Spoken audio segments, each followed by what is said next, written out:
Hello everybody, rise with Nilofar চ্যানেলে আপনাদের সবাইকে স্বাগতম। আজকে আমি আপনাদের মাঝে একটা প্রশ্ন নিয়ে আসছি, সেটা হলো consistency. So consistency is really important in your life. Consistency মানে হলো ধারাবাহিকতা।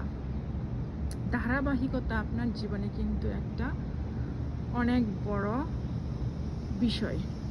সো আমি আজকে আপনাদের মাঝে শেয়ার করব কেন কনসিস্টেন্সি আমাদের জন্য গুরুত্বপূর্ণ। তো ধারাবাহিকতা হলো আমাদের জীবনে একটা গুরুত্বপূর্ণ বিষয়, কিন্তু তা আমরা মানতে পারি না। ধারাবাহিকতা থাকলে কিন্তু সাফল্য আসবে, সাফল্যের দিকে এগিয়ে যাওয়া যায় ধারাবাহিকতা থাকলে। ধারাবাহিকতা মানে হলো নিয়মিত চেষ্টা করা। যেমন ধরুন, আপনি প্রতিদিন ছোট ছোট পদক্ষেপ নিলে একটি বড় লক্ষ্য পূর্ণ করতে পারবেন। অনেক সময় মানুষ শুরু করে কিন্তু মাঝপথে থেমে যায়। ধারাবাহিকতা থাকলে সে থেমে যাওয়া দূর হয়।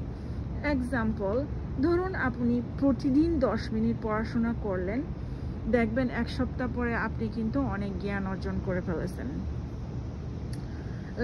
কোনো বিজনেস, আপনি যদি কোনো বিজনেস শুরু করেন, ধারাবাহিকতা থাকতে হবে আপনার কাছে। আপনি যদি ধারাবাহিকতা না রাখেন তাহলে এটা আপনি লস করবেন। শুধু শুরু করলে হবে না, ধারাবাহিকতা রাখতে হবে। আপনাকে প্র্যাকটিস করতে হবে। নিজের জন্য আপনি একটা রুটিন বানাবেন, সফলতার জন্য ছোট লক্ষ্য রাখবেন, নিজেকে মনিটর করবেন। সো মনিটরিং করা কিন্তু খুবই ভালো। আপনি যদি মনিটর করেন, আপনি কি মিস করছেন সেটা এখান থেকে খুঁজে বের করতে পারবেন। খুঁজে বের করে আপনার যে যেটা আপনি মিস করছেন, মিসিং পার্টটা আপনি পরে রিপ্লেস করতে পারবেন। সো ধারাবাহিকতা খুবই ইম্পর্ট্যান্ট। আমি একটা হাদিস পড়েছি, আমাদের নবী করিম সাল্লাল্লাহু আলাইহি ওয়াসাল্লাম বলেছিলেন, আপনি যদি প্রতিদিন নিয়মিত একই টাইমে একটা ইবাদত করেন, আল্লাহ কিন্তু সেটা রেসপন্স করেন। সো আল্লাহ বলছে যে প্রত্যেক দিন একই টাইমে যে কোনো ইবাদত যদি আপনি রেগুলারলি করে যান, আল্লাহ সেটার উত্তর নিশ্চয়ই দেবেন।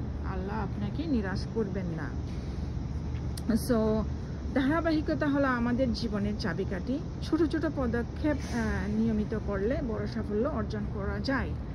সো আশা করি আমার এই ছোট্ট ভিডিও কন্টেন্টটা থেকে আপনারা কিছুটা লাভবান হতে পারবেন। আশা করি আমার এই ছোট্ট ভিডিওটা কন্টেন্টটা আপনাদের কাজে দেবে।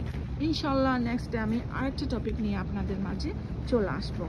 আমার এই ছোট্ট কন্টেন্টটা যদি আপনাদের কোনো উপকারে আসে, তাহলে আপনারা লাইক করবেন, কমেন্ট করবেন, শেয়ার করবেন এবং সাবস্ক্রাইব করতে ভুলবেন না। থ্যাংক ইউ সো মাচ সবাইকে। আল্লাহ হাফেজ।